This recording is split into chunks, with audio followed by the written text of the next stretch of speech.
Olá, sejam muito bem-vindos ao nosso podcast. Meu nome é Pedro Lage, CEO da Nós Consultoria e Treinamento, e você o seu host no dia de hoje.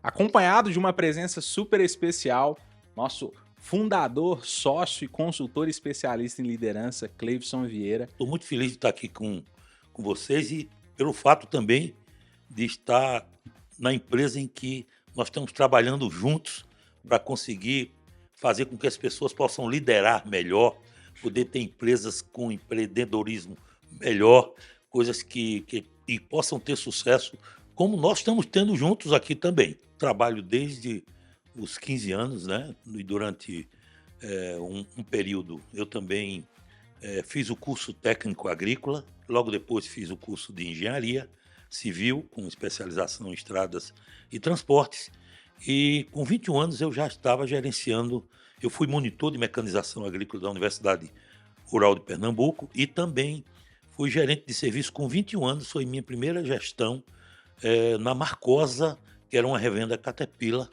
em Recife.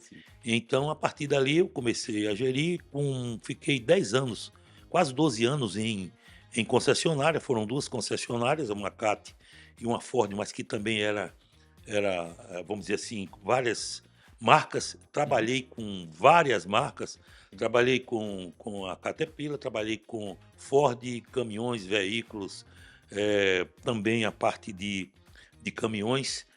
E depois também, no tempo ainda da Marcosa, ela tinha também Scania, Barber Green, que era usina de asfalto, usina de britagem, a parte de caminhões mesmo fora de estrada. Então, foi um percurso longo, mas no final das contas, eu, na realidade, o que fiz mais foi gerir pessoas. Legal. E foi a partir de um determinado momento que eu senti que era a liderança, a parte de liderança era a parte que mais me chamava a atenção e que eu fazia, vamos dizer assim, com resultados positivos. E as empresas foram vendo, e aí eu fui acabar em 1984 eu fui para a Ford. Na Ford eu fiquei lá por 5 anos, a Ford comprou a New Holland, eu entrei já no conjunto New Holland, a CNH veio, comprou a Ford New Holland, eu continuei junto ali, né? E aí continuei até me aposentar em 2016, quando eu vim para nós, para a gente começar a trabalhar juntos aqui como consultores. Esse foi o trabalho nesse período aí. Cleivson teve posições estratégicas importantíssimas nessas empresas que ele menciona, né? E não tenham dúvida que a gente vai ter oportunidade aí de explorar toda essa experiência e os desafios que você viveu, né, Cleivson? E acho que um ponto muito importante aqui para a gente começar, né, falando desse tema tão importante que é a liderança. A gente vive um momento em que o mercado está cada vez mais competitivo, as pessoas estão cada vez mais engajadas, cada vez mais comprometidas, enfim, exigentes, e termos profissionais nas nossas empresas preparados para atender esse novo cliente, esse novo mercado, é muito importante. O papel da liderança é fundamental, né? O que para você, Cleivson, é a liderança em si, né? Se a gente pudesse traduzir aí a liderança na realidade, no dia a dia das empresas. Pedro, para responder essa pergunta, eu diria que eu não vou... existe uma definição para mim muito resumida, mas que diz tudo sobre liderança. Para mim, liderar, segundo Joe Oswald Sanders, ele diz que liderar é influenciar. Legal. Se você consegue influenciar pessoas, você está liderando. Então, tem muitas, são mais de 850 definições do que é liderança. Mas, para mim, ultimamente, isso tem feito muito sentido. Liderar é influenciar. Perfeito, Cleivson. Eu gosto muito também da definição do Valcone, que é liderar é bater metas junto com o time fazendo certo. Através dessa influência, né, que você traz aí pra gente. E uma coisa que chama muito a atenção é que não existe um estilo único de liderança, né, Cleivson? Não tem uma receita de bolo para liderança. A magia talvez esteja nessa capacidade do líder, né, conseguir se adaptar. Isso faz sentido para você? O que você tem visto aí? Durante muito tempo foram colocados vários pontos de liderança, como a liderança coercitiva, a liderança... Só que hoje, o que a gente entende é que toda liderança, a melhor que tem é a liderança situacional, que é quando você leva em consideração os 3 pontos principais: o líder, o liderado e a situação do ambiente onde está ocorrendo a questão da liderança, ok? Concordo contigo, o Cleivson, que às vezes funcionava bem para alguns liderados, não funcionava bem para outros, né? Primeiro, pelo nível de conhecimento, a maturidade daquele profissional, a complexidade daquela situação que a gente estava envolvido ali, né, Cleivson, que era importante, e naturalmente também ali a urgência, enfim, e o meu nível de conhecimento para poder orientar, delegar aquela função ou tarefa para o liderado. E pensando nesse conjunto, né, da liderança situacional, acho que você bem trouxe isso, Cleivson, como que você enxerga o líder, né, sendo esse agente de mudança, esse agente de motivação, esse agente de incentivo para as pessoas realmente ali buscarem entregar os resultados que as organizações precisam? Você não tem pessoas iguais trabalhando com você. Então, a primeira coisa que você precisa fazer como líder, primeiro é se conhecer. Perfeito. Porque você precisa se conhecer para saber onde é que você vai ter que se controlar. Né? Eu, por exemplo, sou um cara meio estourado, né? Eu sempre fui. Então eu digo que minha conexão do cérebro com a língua era muito forte, era muito rápida. E aí, se eu não tivesse controlado, eu iria falar coisa que poderia trazer dificuldade no meu relacionamento com as pessoas com quem eu trabalhava. Então, a partir do momento que eu consegui esse autocontrole, que é que o líder tem que ter, esse autocontrole, fica muito mais fácil de você usar os estilos de liderança que a gente deve ter com cada pessoa. Que, primeiro, aquele em que o líder conhece que a maturidade do liderado não é muito boa. Ele não conhece bem a tarefa, ele está começando agora. Então ele precisa ser, na realidade, precisa se determinar o que ele tem que fazer e precisa controlar o que ele está fazendo, planejando junto com ele. Já tem outro que já tem uma maturidade melhor, mas ele está desmotivado, ele não está com muita vontade de fazer. Ele já teria até possibilidade de fazer coisa melhor, mas ele ainda continua amedrontado ou com dificuldade ou não querendo. Porque também tem todo esse ponto que você tem que levar. Aí você precisa...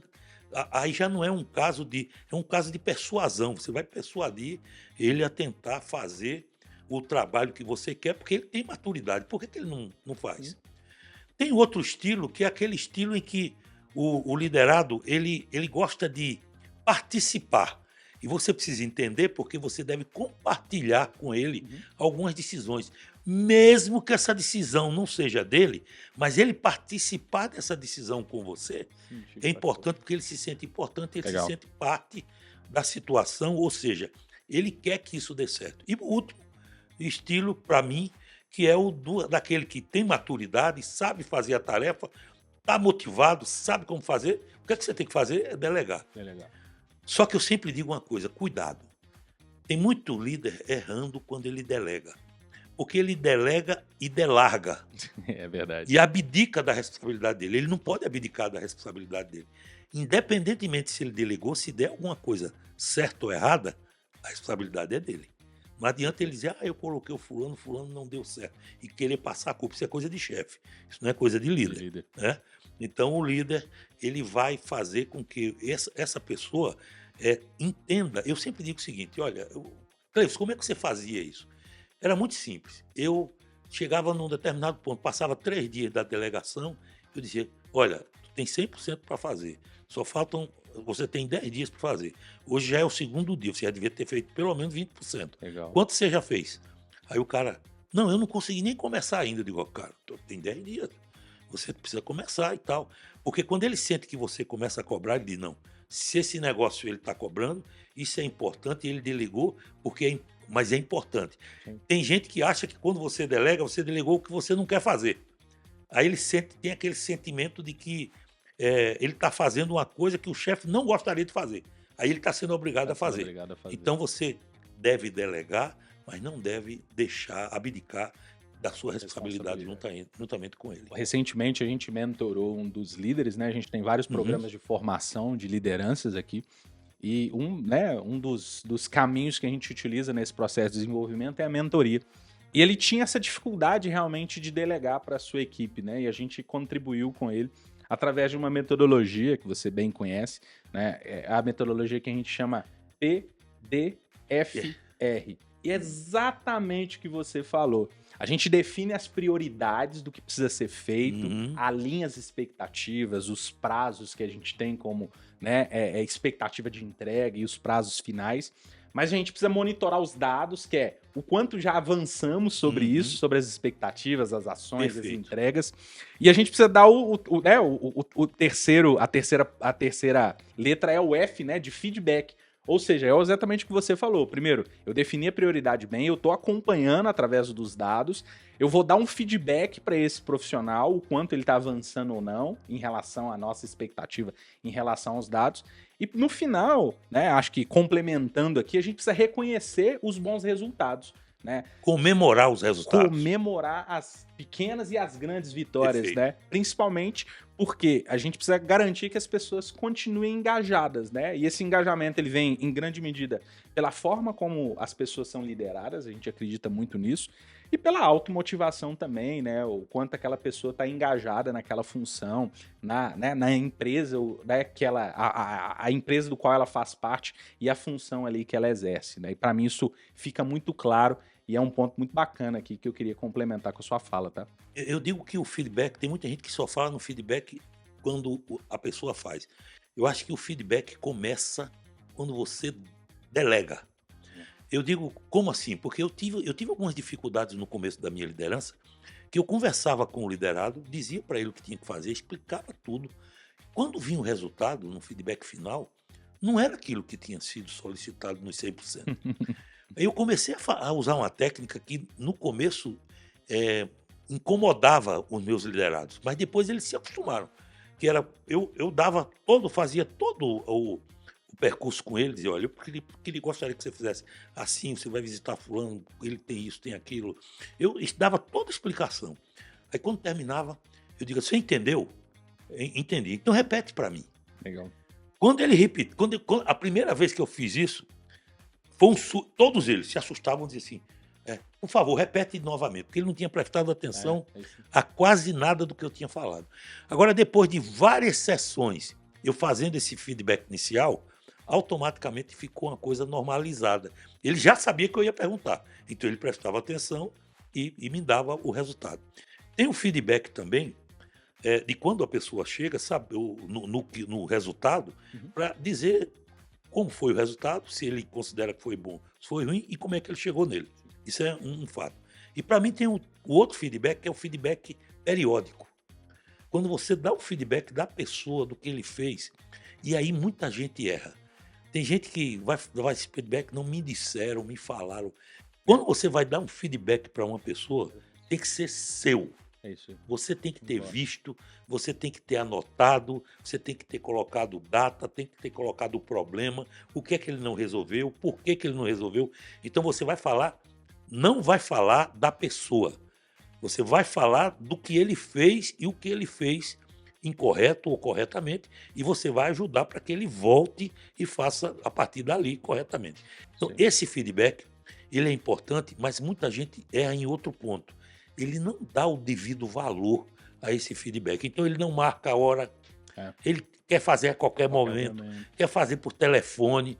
Não, você tem que dar importância a esse feedback para que ele possa dar importância também ao feedback que você está dando para ele, porque ele vai então considerar.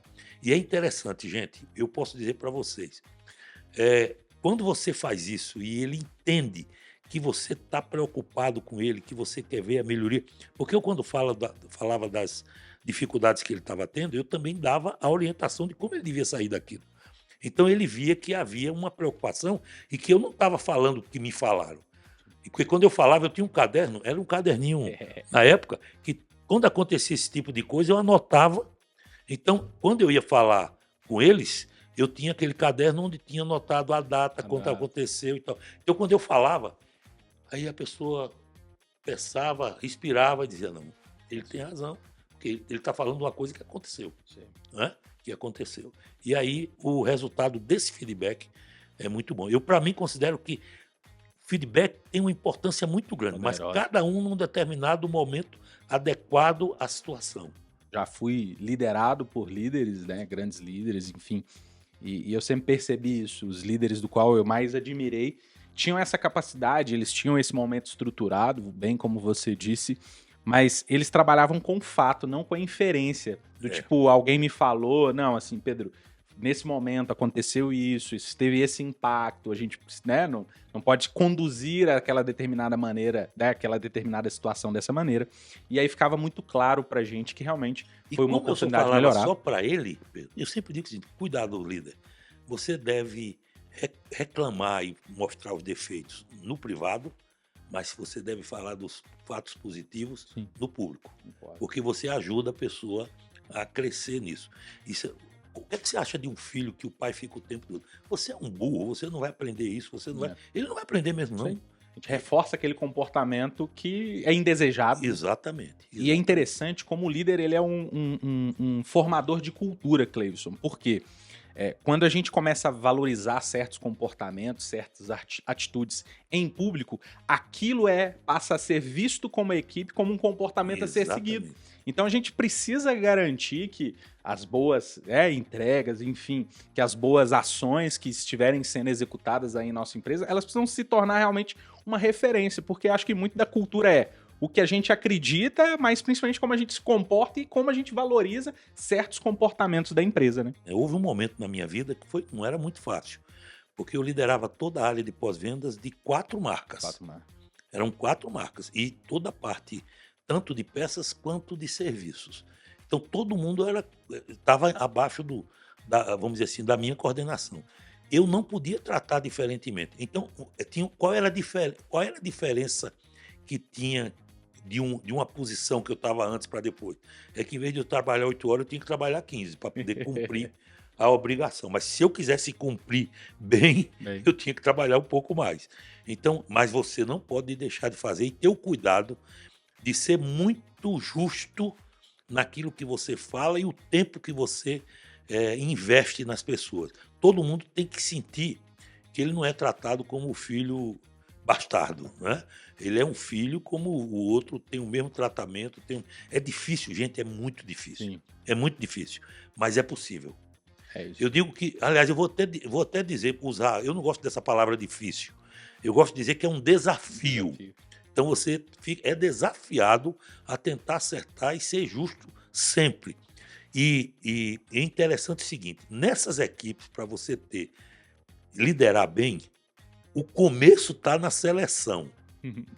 Quando você seleciona bem as pessoas, eu já sofri muito porque quis fazer coisa no começo achando que aquilo não tinha muito, tinha valor, e eu descobri depois que o começo de tudo estava na seleção. E aí eu passei a investir meu tempo para selecionar bem, para selecionar o que eu queria. Outro ponto importante que eu considero de uma liderança, já que você vem perguntando sobre isso, desculpe, é que dentro daquilo que você faz na liderança com as pessoas, você deve considerar um fato de o que é que você tem de ponto negativo ou positivo. Por exemplo, se eu sou fraco numa coisa como chefe, como líder, eu devo me acercar de um cara muito bom naquilo que eu sou fraco. Sei. Aí tem gente, muitas vezes teve gente que chegou para mim e disse assim: Cleivson, cuidado, cara, esse cara é muito bom nisso. Esse cara é muito bom, esse cara vai tomar o teu lugar. Eu dizia com toda tranquilidade, que tome, mas eu quero um cara bom comigo para fazer isso. Porque eu não quero errar. Eu não tenho eu não sou, não é um ponto forte meu. Vou dar um exemplo aqui, um exemplo pessoal. Eu não sou um cara bom de análise. Eu não sou analítico. Uhum. Eu considero o cara analítico aquele cara que vai ponto por ponto e olha todos eles. Então, eu tinha que ter um cara com essa característica, porque eu não era. Então, eu tive durante 20 anos um cara comigo, e quando eu entregava para ele, e era igual eu diria que é igual a GPT-40. Eu dava o prompt para ele dizendo: eu quero isso, que você analise isso aqui. Vinha a análise perfeita. Ele me dava opções, e quando ele dava as opções, eu olhava, eu já sabia qual era melhor. E eu perguntava para ele, olha a situação. Ele era um cara muito bom de análise, mas ele era muito ruim de tomada de decisão. Ele não tinha coragem de tomar decisão. Tanto que quando eu tomava a decisão, eu dizia: qual que você acha melhor? E eu já sabia qual era. Aí ele dizia: é o 3. Eu digo: eu vou pelo 3. Vamos pelo 3. É você que está escolhendo, ele dizia para mim. Porque ele não queria pegar aquele peso para ele se desse errado. Né? Entendeu? Mas o que eu quero dizer é que eu precisava dele. Sim.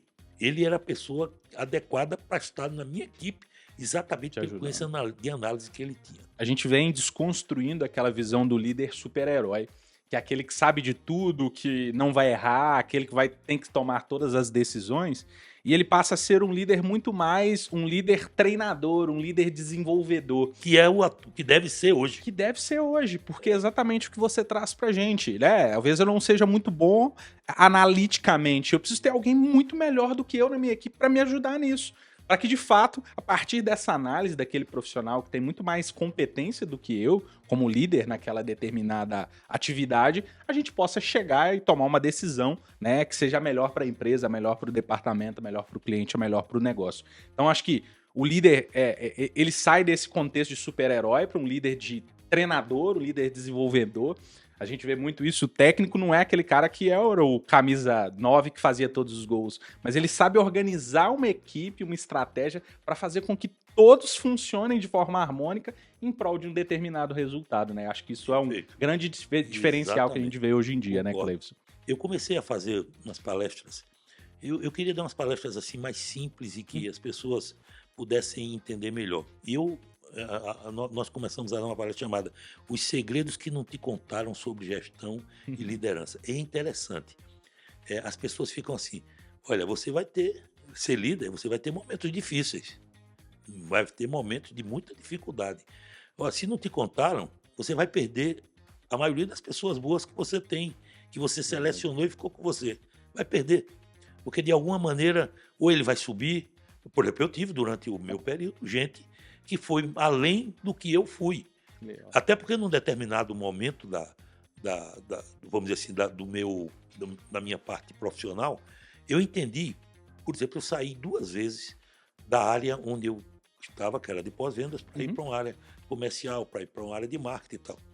E quando estava lá, que eu estava começando a me ajustar bem e tal, aí dizia assim, Cleivson, volta para cá.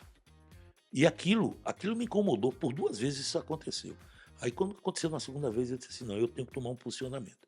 Eu fui no meu líder, o líder da empresa, e disse para ele, olha, eu gostaria do seguinte, se é isso, vocês estão com essa dificuldade, que eu não vou ter ninguém para me substituir nessa área, eu quero chegar nas cabeças nessa área. Então, eu não quero sair mais, eu quero fazer carreira onde estou.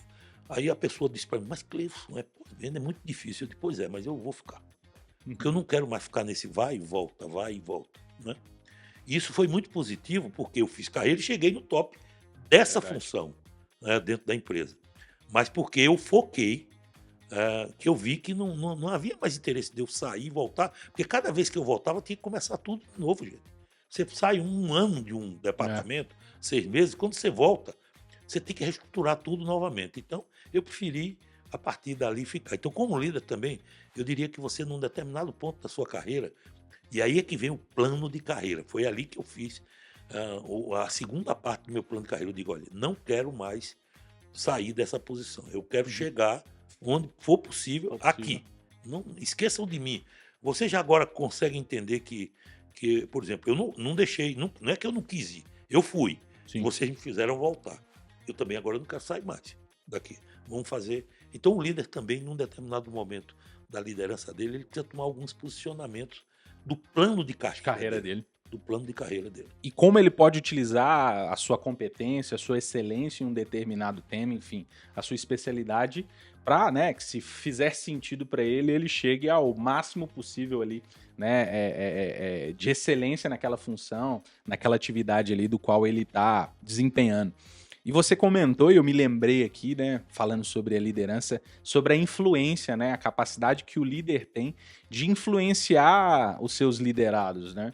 Eu acho que essa influência, ela vem de uma comunicação muito assertiva, como feedback, enfim. Saber ouvir. Saber ouvir, né? Você falou ali com bastante propriedade, né, sobre a capacidade de gerenciar a sua emoção, né? A gente fala que existe a inteligência emocional, mas a emoção ela não é inteligente, é a nossa capacidade de gerenciar essa emoção diante do que a gente está vivendo. A gente acredita muito nisso e acho que fica muito claro também que esse processo de influência ele vai sendo construído, ele não nasce com a própria liderança, né? Porque a liderança ela é percebida como um poder hierárquico.